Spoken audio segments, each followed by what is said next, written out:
লক্ষ্মীপুরের নেতা যারা এবং জেলা, থানা, পৌরসভা, ইউনিয়ন, ওয়ার্ড, তারা 5 আগস্টের পর সবাই একটু বলা বলি শুরু করে দিচ্ছে যে ভাই এখন আমাদের কাজটা কি, কাজ তো দিতে হবে। যে আপনি ঢাকা থেকে লক্ষ্মীপুর আসেন, আমরা সবাই একত্রিত হই। আবার যখন আপনি ঢাকায় চলে যান তখন কিন্তু আমাদের হাতে কাজ থাকে না। কিন্তু গত 2 মাস থেকে সবাই আবার বলা বলি শুরু করছে যে আমাদেরকে দিয়ে এত খাটাইতেছেন, 17 বছর আন্দোলন করলাম, সংগ্রাম করলাম, ত্যাগ স্বীকার করলাম, এখন রেস্ট পাই না। বাস্তবিক পক্ষে দেশের জন্য যদি কাউকে কাজ করতে হয়, রেস্ট পাওয়ার কোন সুযোগ নেই। এটা হল রাজনীতির বড় অংশ। রাজনীতি করছি, রাজনীতি করি সমাজের জন্য, দেশের জন্য, দশের জন্য।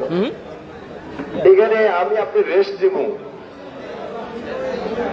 তাহলে তো সাধারণ মানুষ শান্তিতে ঘুমাইতে পারবে না। সাধারণ মানুষ শান্তিতে ঘুমাবে, শান্তিতে থাকবে। কিন্তু আমি আপনি যেহেতু রাজনীতি করি, আমাদেরকে একদম নাক ডাকি ঘুমাইতে হইব অথবা খুব বেশি রেস্টে থাকতে হবে। রাজনীতির সংজ্ঞা এটা পড়ে না, যার কারণে আপনারা খুব ব্যতিব্যস্ত, আমি নিজেও ব্যতিব্যস্ত আছি। প্রত্যেকটা কর্মসূচিতে নিজেকে সম্পৃক্ত করতে পারে আমি মনে করছি সঠিক রাজনীতিটা করতে পারছি এবং এটা নিজের কাছে ভালো লাগতেছে। আমার বিশ্বাস আপনাদের কাছেও ভালো লাগতেছে।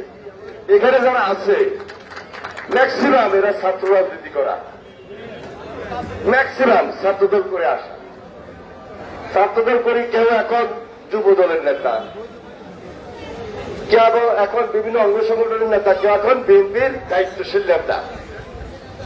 তাহলে বিএনপির রাজনীতিটা একটা চর্চার মধ্য দিয়ে উঠে আসছে এবং নেতৃত্বগুলা সেভাবে প্রতিষ্ঠিত হচ্ছে। এটাতে কত গর্বের। আমরা যারা সরাসরি ছাত্রদল থেকে আসা, আমরা এই কথাগুলো যখন শুনি গর্বে ফেটে উঠে। আমরা গর্ববোধ করি যে আমরা এখন বিএনপি নেতৃত্ব দিচ্ছি, যেটা 10 বছর, 15 বছর, 20 বছর, 30 বছর আগেও সবাই মিলে চিন্তা করতে পারি নাই।